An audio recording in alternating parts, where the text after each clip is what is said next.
You ask Tiger to solve. This deals with linear equations with one unknown. The final result is y equals -4/5. Let's solve it step by step. Simplify the expression. Simplify the arithmetic. Group all constants on the right side of the equation.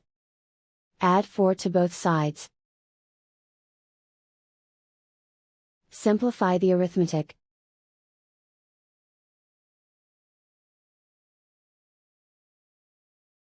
Isolate the y.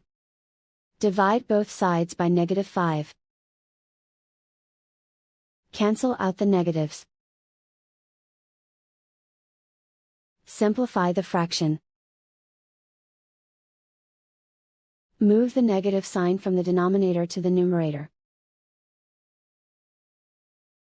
And so the final result is y equals -4/5.